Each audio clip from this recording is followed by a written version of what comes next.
नमस्कार, मैं ओमदेव। आज हम हैं दिल्ली यूनिवर्सिटी के गेट नंबर 4 पर और हमारे साथ हैं मनोज अंतानी जी। मनोज अंतानी जी गोरखपुर गए थे एक आंदोलन में, वहाँ पर पुलिस कार्रवाई हो गई थी जिसमें इनको करीब 22 दिन की जेल काटनी पड़ी। जेल से लौट कर आए हैं कल ही। हम उनसे पूछेंगे कि जेल में उनको क्यों डाला गया था गोरखपुर में।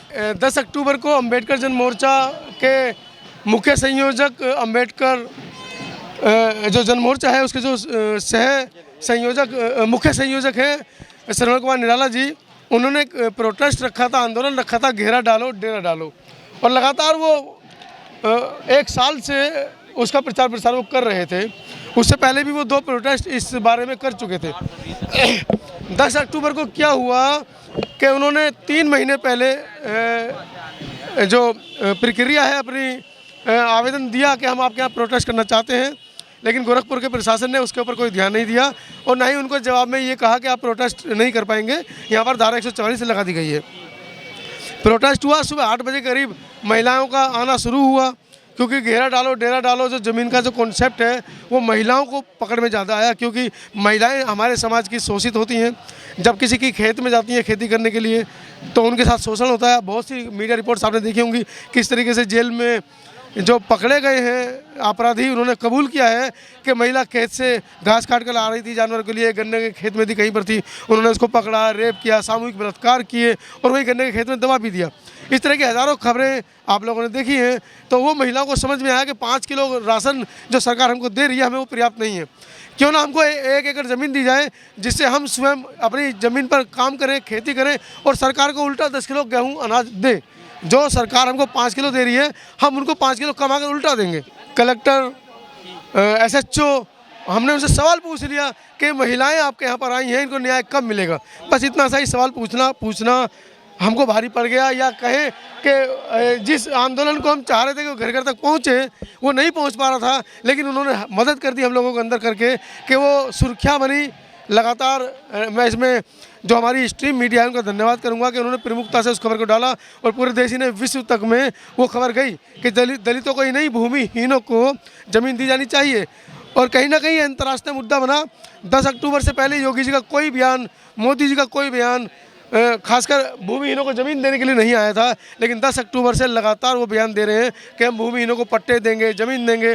और अभी परसों गोरखपुर में जब जिस दिन मेरी रिहाई थी, संतोष जी की रिहाई अगले दिन थी, तो वहाँ पर अनुसूचित वर्ग सम्मेलन उन्होंने किया जिसमें उन्होंने लगभग 1.25 लाख लोगों को बुलाया। 12 जिले के लोग बुलाए गए, बसें लगाई गई, लोग आए और वहाँ पर उन्होंने मंच से कहा कि हम अनुसूचित वर्ग को ज़मीन देंगे, हम अनुसूचित वर्ग को जो उनके बच्चे हैं जो शिक्षित होना चाहते हैं उनको विदेश भेजेंगे। लेकिन आप जो मांग कर रहे थे सरकार से कि 1 एकड़ ज़मीन दी जाए या 5 एकड़ दी जाए भूमिहीन लोगों को, ऐसी कोई सरकार की योजना तो है ही नहीं। आप आंदोलन करने चले गए वहाँ पर। डॉक्टर अम्बेडकर की योजना है भाई, संविधान पढ़िए आप। ये काशीराम साहब कहते थे जो ज़मीन सरकारी है वो ज़मीन हमारी है।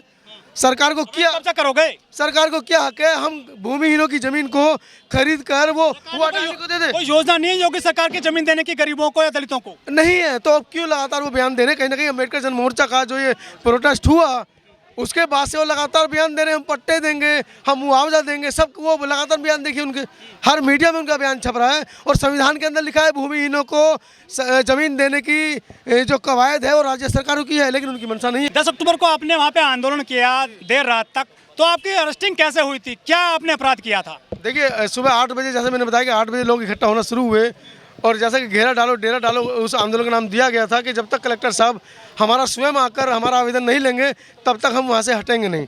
तो कलेक्टर के ऑफिस में आंदोलन चल रहा है और कलेक्टर के पास इतना समय नहीं था कि दोपहर में 2 बजे 3 बजे 4 बजे आके हमारा ज्ञापन ले लेते। वो रात को 10 बजे चोरी छिपे उन्होंने सोचा कि अभी प्रोटेस्ट बंद करने वाले नहीं हैं। महिलाएं जसकित्ता से ये दिव्य विश्व में 2 अप्रैल के बाद बहुजन समाज का इकलौता ऐसा आंदोलन था। 2 अप्रैल वाला आंदोलन भी 3-4 बजते तक थोड़ा शांत हो गया था, लेकिन ये आंदोलन ऐसा था रात को 3 बजे तक सड़कों पर चला है। आप पे गंभीर आरोप लगाए, गंभीर धारा 307, 323, 504 वगैरह, 151 शांति भंग, सरकारी दस्तावेजों छेड़छाड़ का भी आरोप लगा आप पे। देखिए आरोप लगाए और आरोपों में सत्यता कितनी है? जो कलेक्टर के निसार हैं राजेश शर्मा जी, जिन्होंने कंप्लेन कराई है, पहली बात तो जज साहब ने जब उस कंप्लेन को पढ़ा तो हंस पड़े, सरकारी वकील के ऊपर हंस पड़े कि अब आप प्रदर्शनकारियों को 307 में बंद करेंगे। चलिए प्रदर्शनकारी तो ठीक है, जो मीडिया कर्मी वहाँ पर रिपोर्टिंग करने गए हैं आपने उनको उठा लिया। ये क्या मतलब, उन्होंने जो खुशकी ली जज साहब ने। आप वहाँ रिपोर्टिंग करने गए थे, षड्यंत्र करने गए थे, क्या वहाँ मीडिया नहीं थे, गोरखपुर की लोकल मीडिया? इसी बात का तंज था भाई मेरे। LIU की रिपोर्ट थी, ये स्वयं ATS ने कहा, जो वहाँ की आई भी थी उन्होंने कहा, जो वहाँ के उच्च अधिकारी हमसे मिलने आए, PCS अधिकारी मिलने आए, वो ये कह रहे थे बार बार हमसे कि गोरखपुर की मीडिया नहीं थी वहाँ पर, आप लोग दिल्ली से क्या करने आए हो यहाँ पर। ये बार बार सवाल उठाए जा रहे थे, हमसे पूछा जा रहा था कि आपको फंडिंग किसने की। मैंने कहा जनाब दिल्ली से 220 रुपये का टिकट था, अब 220 रुपये आयोजकों से मांगते अच्छे लगते हैं हम। बोले होटल किसने किया, मैंने कहा हमको 3 पत्रकारों को आपने उठाया है, 1000 रुपये का कमरा था, 300 मिला के तीनों ने मिला करके हमने कमरा ले लिया। लगा रहे हैं कि कुछ फंडिंग के भी लग रहे हैं आरोप आप पे, जो आयोजक है। विदेशों से फंडिंग हुई है, एक विदेश का फ्रांस का साथी भी पकड़ा गया है, जो बेचारा फिल्म डायरेक्टर है, वैलेंटीन फिल्म डायरेक्टर है, दलितों के ऊपर वो वीडियो शूट करने आए थे कि भारत देश के अंदर इनकी क्या स्थिति है, क्या दशा है, क्या इनका मतलब रोल है। जेल के अंदर हमको 100 में से 80 लोग OBC समाज के मिले, खासकर OBC समाज में यादव और निषाद, ये 2 प्रजाति हमको ज़्यादा मिली। अनुसूचित जाति, प्रजाति कहें या जाति कहें, ज़्यादा करते हैं क्या? नहीं, वो बहुजन समाज पार्टी के सपोर्टर हैं, समाजवादी पार्टी के सपोर्टर हैं, जिनसे उनको खतरा है। अनुसूचित जाति और मुसलमान के ऊपर तो कहर ढाया हुआ है। जहां मिल जाए, एक व्यक्ति ऐसा जेल के अंदर मिला हमको, जनाब भैंस खरीद कर ले जा रहा है, किसी ने भैंस की चोरी लगा दी, उसको पकड़ लिया, उसने फ़ोन करके दोनों को बुला लिया, जिसने बेची। अगला आदमी कह रहा है भाई मैंने भैंस बेची है, ये प्रधान के हस्ताक्षर है, ये मेरा फोटो है भैंस के साथ में। जिसकी भैंस चोरी हुई है वो आके कह रहा जनाब ये मेरी भैंस ही नहीं है।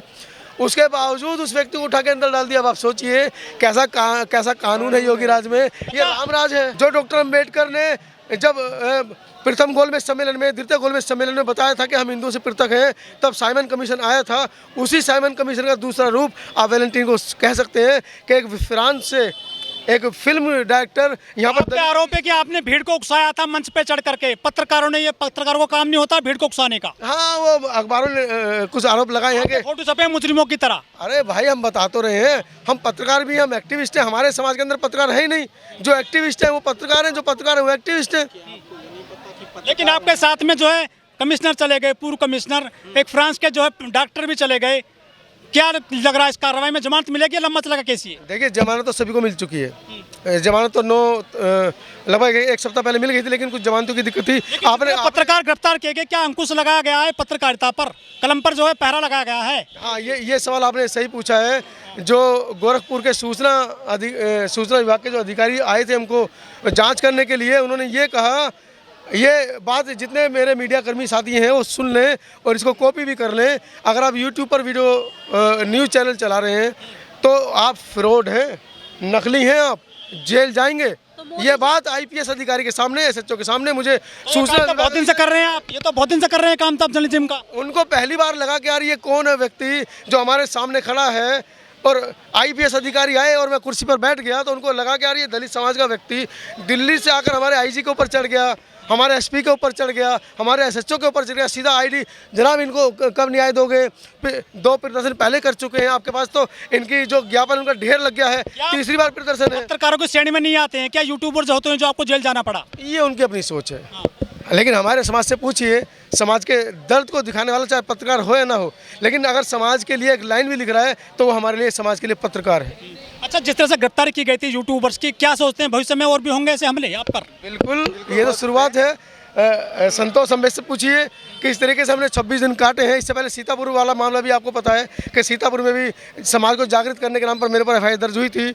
और इस बार तो जय भीम प्रकाश, नीलम बोध, संतोष अम्बेश, रमेश चंद्र, मैं मनोज अंतानी, फ्रांस से डॉक्टर रामू सिद्धार्थ, लगभग 7 पत्रकार, 10 लोगों में 7 पत्रकार थे जो हाशिए पर रखे गए, समाज की आवाज़ को उठा रहे थे। पत्रकारों को क्या गलती मानते हैं जो आपको जेल जाना पड़ा है? क्या आपने कोई गलती करी थी वहाँ पर? मैंने बताया ना कि सत्ता से सवाल पूछ ले, यही गलती थी। ये गलती थी।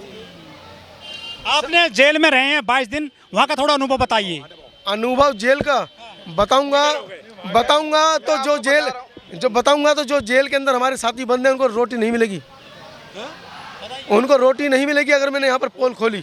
उसके लिए मैं एक बाकायदा एक वीडियो शूट करूंगा, आप लोगों को भेजूंगा, उसको आप वीडियो को लगाइए, क्योंकि वो जेल का कैसा रहता है माहौल आपके साथ में? आप दलित वर्ग से आते हैं। देखिए जो जेल के अंदर का जो माहौल है, आदरणीय मुख्यमंत्री, महान यशस्वी मुख्यमंत्री, हिंदू सम्राट योगी आदित्यनाथ जी, उनका ये आदेश है गोरखपुर के अंदर कि अगर कोई छोटा सा भी व्यक्ति अगर आपस में ऐसे, ओए क्यों खड़ा है, अगर इतना भी पूछ लिया तो उनको उठा कर जेल भेज दिया जाए, थाने से उनको ना छोड़ा जाए। अम्बेद जी, आप भी साथ में रहे हैं जेल में, क्या अपराध किया था आपने? आप मंच पे बोल रहे थे। अपराध यही था कि मतलब कि हम लोगों ने जो सच्चाई दिखाई है और हमने मतलब कैमरे के माध्यम से दिखाई है, और वो टोटल जो सरकार के मतलब कि हित के लिए नहीं थी। जो मांग कर रहे थे वो मांग जो थी वो जायज़ मांग थी। जो ज़मीन जो होनी चाहिए थी वो ज़मीन के लिए मांग कर रहे थे। और कहते हैं ना कि जो निरंकुश जो शासक होता है वो उसके मतलब कि अगर वही योगी मोदी की जय जय करते तो शायद हम वो पत्रकार। आरोप है आपने भीड़ को उकसाया था, वहाँ पर महिलाओं को उकसाया था हंगामा करने के लिए। नहीं, ऐसा कुछ नहीं था। अगर वो होता है वो इस बात जी ने, हमने अगर महिलाओं से सवाल पूछा कि आपको जमीन क्यों चाहिए तो ये उकसाना होता है। जनाब इतनी बात कौन सुनता है? 10 तारीख की रात को 11 बजे हमको उठाया गया, 13 तारीख की शाम को 75 घंटे बाद हमको बड़ा सवाल ये है, 10 लाख संगठन बताए जाते हैं दलितों के, बाबा साहब के नाम पर, कांसीराम के नाम पर। आपके समर्थन में कितने आए? आप पत्रकार हैं, जेल में आप काट कर आए हैं 20 दिन, कितने संगठन आपके समर्थन में आए हैं? बहुजन समाज है पूरा। देखिए संगठनों ने अपनी अपनी जो भूमिका थी वो निभाई। यहाँ पर आपने माननीय राजेंद्र पाल गौतम जी का, इंजीनियर अनिल जी का और बहुत से यहाँ पर आपने जो प्रोटेस्ट ऋतु जी का चल रहा है उसमें लोगों के वक्तव्य सुने हैं। हमारी बहुजन मीडिया का मैं धन्यवाद देना चाहूँगा कि उन्होंने इस अपने मंच पर इस बात को उठाया। यहाँ तक कि जिन लोगों से उम्मीद नहीं थी, जो कभी बहुजन समाज की आवाज़ नहीं उठाते हैं, इंडियन एक्सप्रेस हुआ, हिंदू हुआ, दैनिक जागरण हुआ, अमर उजाला हुआ, हिंदुस्तान टाइम्स हुआ, उन लोगों ने इस खबर को प्रमुखता से छापा। और जितने दिन हम जेल में रहे उतने दिन लगातार एक कॉलम हमारा चलता था। वकील कुछ आए आपके लिए समर्थन में? देखिए गोरखपुर का मामला था तो दिल्ली से वकीलों का जाना संभव नहीं था, लेकिन गोरखपुर की जो वकीलों की टीम थी बड़ी स्ट्रॉन्ग थी। उन्होंने मजबूर किया। पॉलिटिकल लीडर भी आए, भीम आर्मी ने तो प्रोटेस्ट किया वहाँ पर। भाई आप सोचिए, हम एएसपी का विरोध करते हैं बहुजन समाज पार्टी के चक्कर में, लेकिन बहुजन समाज पार्टी का ना तो एक बयान आया, ना बहुजन समाज पार्टी के किसी लीडर ने हमसे वह मिलने की कोशिश की, और ना ही अभी तक हमने ट्विटर पे बहन जी का कोई बयान सुना है कि हमें बहुजन मीडिया कर्मी 5-6-7 अंदर गए हैं, उनके लिए कुछ कह दिया जाए। कोशिश कर रहे हैं कि जो हमारे एडवोकेट हैं, जो हमारे अधिवक्ता साथी हैं, वो कोशिश करेंगे इस मामले को ख़त्म कर दिया जाए, अकेले मना बढ़ाया जाए। हालांकि योगी जी की सरकार है, वो चाहेगी नहीं कि केस को ख़त्म कर दिया जाए। देखते हैं, हमारे साथ अब बाहर निकल कर आए, अब देख रहे हैं। आज यूट्यूबर हैं जो काम कर रहे हैं फील्ड में, उनके लिए क्या कहना चाहोगे? क्या उन पर भी मुकदमे हो सकते हैं भविष्य में ऐसे? देखिए मुकदमे होंगे अगर वो अपने आप को रजिस्टर नहीं कर लेते हैं। रजिस्ट्रेशन करने के लिए आप हमसे संपर्क कर सकते हैं, हम उनको विधि बताएंगे कैसे आपके चैनल रजिस्टर्ड होंगे, क्या क्या प्रक्रिया है, क्या क्या आप इसको कंपनी बना सकते हैं, प्राइवेट लिमिटेड बना सकते हैं, आप बच सकते हैं सरकार से।